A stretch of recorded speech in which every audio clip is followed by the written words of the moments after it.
आपको मालूम है इम्तियाज जलील का दूसरा नाम क्या है? नहीं, इम्तियाज जलील का दूसरा नाम किस्मत है। किस्मत, किस्मत हमेशा इन पर मेहरबान रही है। मैं बड़ी अदब और एहतराम के साथ इम्तियाज जलील साहब को दावत देना चाहता हूँ।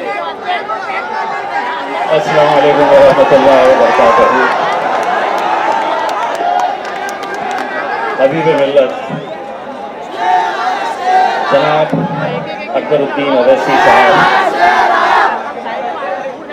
मैं बैठे जब मेरे बाजू आकर बैठे तो मैंने अकबर साहब को बताया कि अकबर साहब, ये इतने सारे आपके चाहने वाले हैं, लेकिन इनसे ज्यादा चाहने वाले ये जो स्टेज के ऊपर खड़े हुए हैं ये लोग हैं। कल महाराष्ट्र के अंदर आंधी आ जाए, तूफान आ जाए, कुछ भी आ जाए, खबर में तो मेरा अकबर ही रहने वाला है। बहुत दिनों से इंतजार था तुम्हें कि कब आएंगे, ये लोग आ गए। अकबर अवैसी साहब, ये चिराग को देखकर मचल रही है हवा। मेरे शहर में कुछ दिनों से बहुत तेज चल रही है हवा। बना रहे हैं किस्से जो मेरी नाकामियों के, उन्हें क्या खबर है कि रुख बदल रही है हवा। अल्हम्दुलिल्लाह, मैं सबसे पहले तो अल्लाह रब्बुल इज़्ज़त का तहे दिल से शुक्रिया अदा करता हूँ। मैं जितना अल्लाह का शुक्र अदा करूँ वो कम है।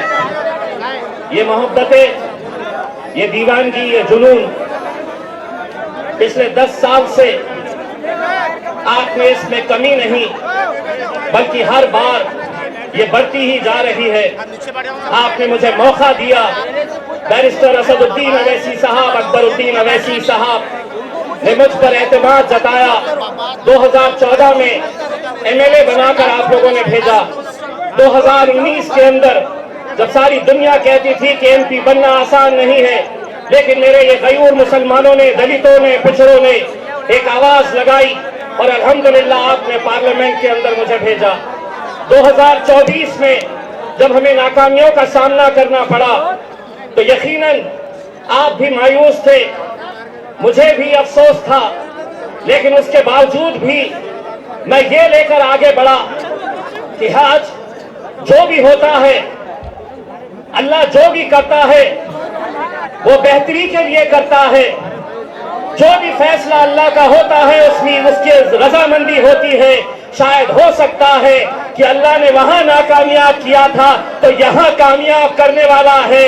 अल्लाह ने यह सोचा होगा कि बैरिस्टर असदुद्दीन अवैसी साहब पार्लियामेंट में अकेले संभाल सकते हैं। असद साहब का वो बयान आज भी मेरे मोबाइल में है, जब असद साहब ने कहा था कि मुझे अफसोस है कि मेरा बाजू इम्तियाज जलील मेरे साथ में नहीं है। दोस्तों, मैं आज पूरे यकीन, पूरी जिम्मेदारी, एक सच्चाई के साथ मैं आपको ये बात बताना चाहता हूँ। लोकसभा का इलेक्शन हारने के बाद मैंने असद साहब से कहा था कि असद साहब, मैं 10 साल ये आवाम ने मुझे अपने दिल में बसा कर रखी है, अपने कंधे पर बिठाकर मुझे 10 साल रखी है, अब किसी और को मौका देंगे। लेकिन असद साहब ने मुझसे कहा था कि इम्तियाज, आज महाराष्ट्र के अंदर जो हालात है, महाराष्ट्र के अंदर जो फिरका परस्ती है, कोई आवाज उठाने के लिए तैयार नहीं है।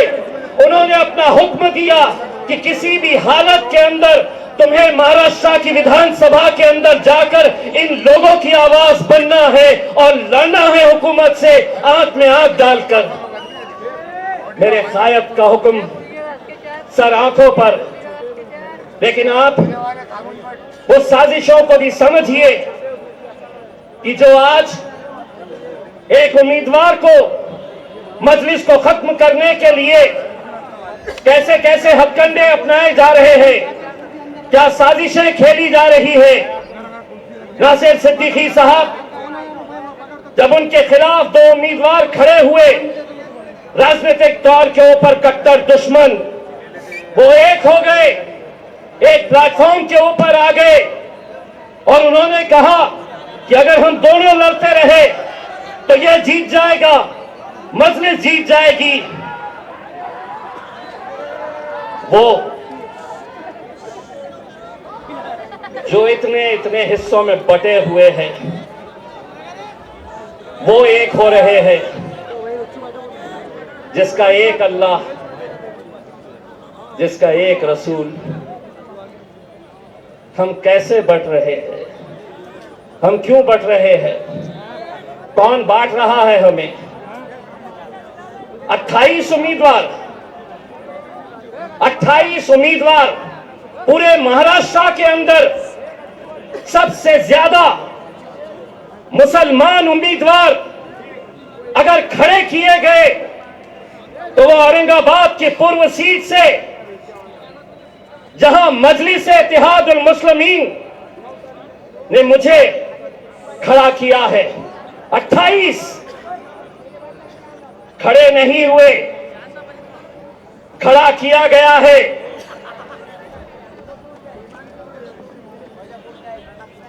मिन्नतें की गई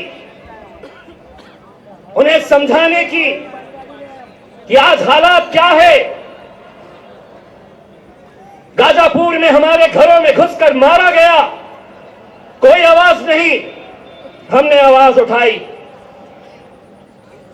लोकसभा में वक्फ बोर्ड का बिल आया, जिन मुसलमानों ने 2-2 घंटे खड़े रहकर जिन्हें जिताया वो लोकसभा से बाहर निकल गए। विधान परिषद महाराष्ट्र का पहली मर्तबा 40 सालों में एक भी मुस्लिम एमएलसी, एक भी मुस्लिम विधान परिषद के अंदर नहीं भेजा गया। रामगिरी जब हमारे हुजूर के खिलाफ, नबी करीम सल्लल्लाहु अलैहि वसल्लम के खिलाफ गुस्ताखी करता है, कोई नहीं, कोई नहीं, कोई नहीं आगे आया। अरे हमारा वजूद, हमारी पहचान, हमारी शिनाख्त, हमारी जिंदगी जिसके लिए कुर्बान है, उसके खिलाफ गुस्ताखी हो रही है, तो भी हम अपनी नफरत की राजनीति में बटे हुए हैं। लोग समझते थे कि वो बोलेगा और हम सुन लेंगे, वो कोई और होंगे सुनने वाले। इम्तियाज जलील नहीं सुनेगा, तुम्हारे बाप से आंख में आंख डालकर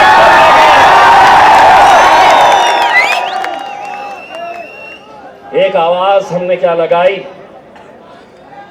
अल्हम्दुलिल्लाह पूरा हिंदुस्तान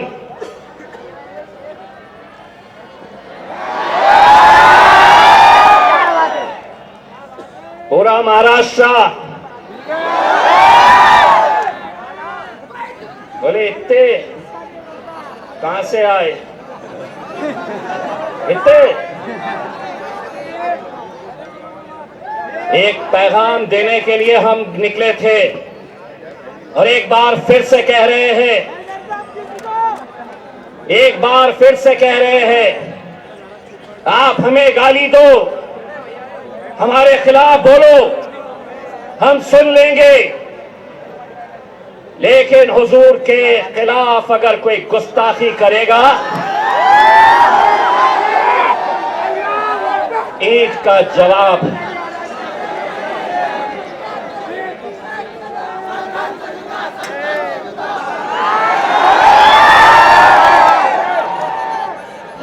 पुलिस वाले देख रहे मेरी तरफ, बोलता का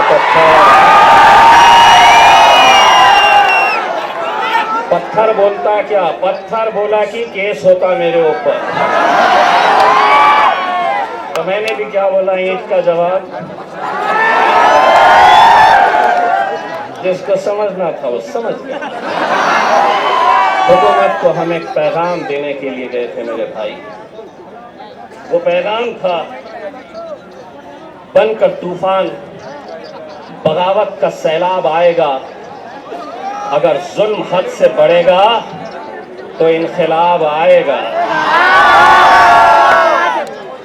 मेरे भाई, इस इलेक्शन के अंदर मुझे तो ऐसा लग रहा है कि जितने मुसलमान उम्मीदवार खड़े हुए हैं, उनकी लड़ाई भाजपा से नहीं है, उनकी लड़ाई शिवसेना से नहीं है। जहां 4 लोग जमा हो गए, वहां बस इम्तियाज जलील, सिर्फ इसी का चर्चा। लेकिन हमारा मुकाबला भारतीय जनता पार्टी से है। कितने पैसे बांटेगा अतुल सावे, कितने बांटेगा? बांट के मुझे दोस्तों, आपको लग रहा होगा कि 28 में से 3 लोगों के फॉर्म रिजेक्ट हो गए, 10 लोग वापस हो गए। लेकिन कौन है ये वो 10 लोग? मैं नाम के साथ बताता हूं। समद बागवान इलेक्शन में क्यों खड़ा है? बोले मार्केट यार्ड में मैं फोन करता हूं तो कचरे की गाड़ी आती है, इसलिए मुझे एमएलए बनना है। मैं ऐसे लोगों को आपके सामने लाना इसलिए चाहता हूं कि कल 3 बजे तक जब वापस लेने का फॉर्म वापस लेने का वक्त था, मेरे लोग जा जाकर गिड़गिड़ा रहे थे। जानते हैं उस शख्स ने क्या जवाब दिया? अगर 5 लाख रुपए देंगे तो बैठता हूं, नहीं तो जल्दी बोलो, भाजपा वाले मुझे फोन कर रहे हैं इससे ज्यादा देने के लिए। ये दौर में हम आ गए हैं कि जहां कौम के 10-15 लोग पूरे लाखों लोगों की दलाली करने के लिए निकले हुए हैं। हर इलेक्शन के अंदर इलेक्शन को धंधा बना दिया गया है। बार बार 18 उम्मीदवार। मैं तो सलाम करता हूं एसडीपीआई के मेरे भाई करीम को, जिसने खुद से कहा कि मैं बैठूंगा आपके लिए, कौम के लिए। कहां है आप? बताइए। मैं सलाम करता हूं।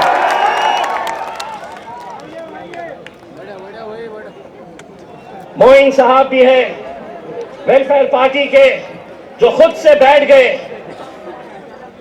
इम्तियाज जलील, जो खराब हो रहा है, मैं तो पत्थर हो गया हूं। जहां पर भी आईना फूटता है, इल्जाम मेरे पर आ जाता है। इम्तियाज जलील वहां इतने सीट क्यों खड़े करा? यहां इतने कम क्यों खड़े करा? 288 सीटें हैं महाराष्ट्र के अंदर। असद साहब ने ऐलान किया, हुक्म दिया कि सिर्फ हम 16 सीटों के ऊपर इलेक्शन लड़ेंगे। यहां पर भी मैं सलाम करता हूं ऐसे नौजवानों का जो अपने कायद के फैसले के ऊपर लब्बैक कहते हैं। और ऐसा ही सलाम मैं करता हूं मेरे छोटे भाई समीर साजिद का, जिसने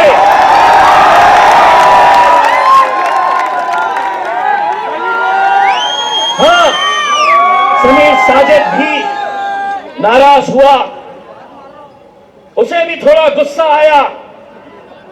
जानते हैं, जिस दिन असद साहब का फैसला आया, उसके दूसरे ही दिन शहर के जितने भी मजलिसी मुखालिफीन हैं, उन्होंने समीर को फोन किया और कहा कि अब तू हमारे साथ आ जा, हम दिखाएंगे मजलिस को, हम बताएंगे असद साहब को, अकबर साहब को और इम्तियाज जलील को।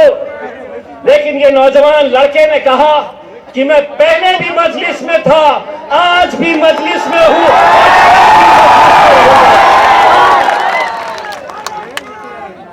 समीर भाई, तुम्हारी कुर्बानी मजलिस भूलेगी नहीं। इलेक्शन जिस दिन खत्म होगा, इंशाल्लाह दूसरे ही दिन तुम्हें महाराष्ट्र की एक बड़ी जिम्मेदारी दी जाएगी इंशाल्लाह। मेरे भाइयों, कुछ उम्मीदवार आप देख रहे होंगे टिकट नहीं दिए,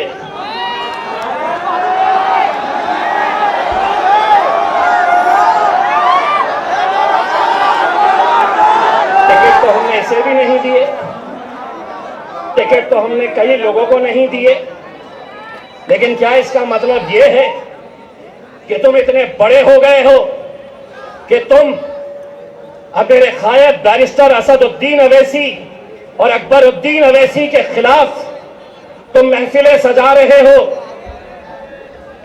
तुम्हारी जबान खुलने से पहले ये सोच लिया करो, इतने साल तक तुम्हारा हमारा एक रिश्ता था, अचानक एक ही दिन के अंदर टिकट नहीं, तो इम्तियाज जलील बदमाश असदुद्दीन अवैसी इनके लिए काम करते हैं, उनके लिए काम करते हैं। इंशाअल्लाह औरंगाबाद की आवाम बताएगी, जो मजलिस के खिलाफ जाएगा अपनी जमानत भी बचा कर लेकर आ गया तो बहुत बड़ी बात समझ लेगा। ये वो शहर है जिसने हिंदुस्तान को इत्तेहाद क्या होता है ये बताया। हिंदुस्तान के बाहर भी लोग औरंगाबाद की एक पहचान इत्तेहाद के नाम से जानते हैं मेरे भाइयों, और आज उसी इत्तेहाद को खत्म करने की कोशिश की जा रही है। पैसा भारतीय जनता पार्टी दे रही है, पैसा नासिर के खिलाफ एकनाथ शिंदे की तरफ से आ रहा है कि इनको खरीदो, इनके वोटों को तकसीम करो, इनको बांटो। ये लोगों ने शायद मेरा डायलॉग सुना नहीं है। देवेंद्र फडणवीस, एकनाथ शिंदे, नरेंद्र मोदी बाजार में कुत्ते और बिल्लियों के बच्चे बिकते हैं, शेर के बच्चे बाजारों में, ये बाजारों में खरीदे नहीं जा सकते हैं। आज मीडिया वाले ने आकर कहा, आपको पता है औरंगाबाद की ये सीट भारतीय जनता पार्टी के लिए बहुत मायने रखती है और आपको हराने के लिए बड़े बड़े नेता आने वाले हैं। मैंने कहा कौन आने वाला है? तो बोले योगी आने वाला है।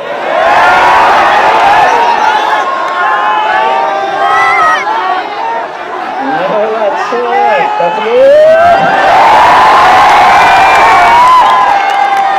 टकलो यहाँ पर भी, लेकिन एक बात याद रखना, टकलो भाषण के बाद कटकट गेट में आके नान खलिया खाके जरूर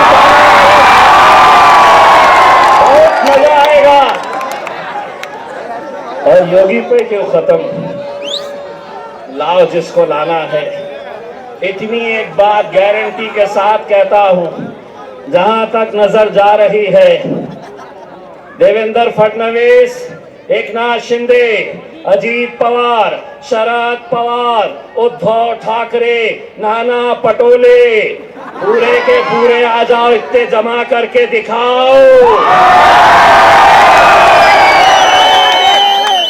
ये अकेले किसके नाम पे आए हैं मालूम है?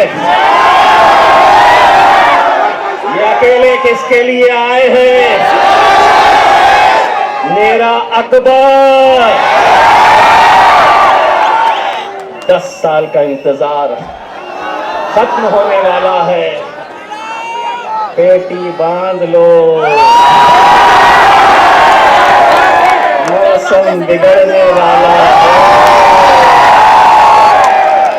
मैं अब आपसे इजाजत लेता हूं और यही उम्मीद करता हूं कि 20 तारीख के दिन आप सबको निकलना है, मजलिस को कामयाब करना है। और हाँ, जाते जाते इतना कहना चाहता हूं, अकबर भाई का ये एक ही जलसा नहीं है, अभी 2 बार और आने वाले हैं। आज टेस्ट मैच खेलेंगे, दूसरे में वनडे खेलेंगे और तीसरे में T20। बहुत बहुत शुक्रिया वासुदेव। इससे के पहले जिन्हें आप सुनना चाहते हैं मैं उनको यहाँ पर आवाज दो।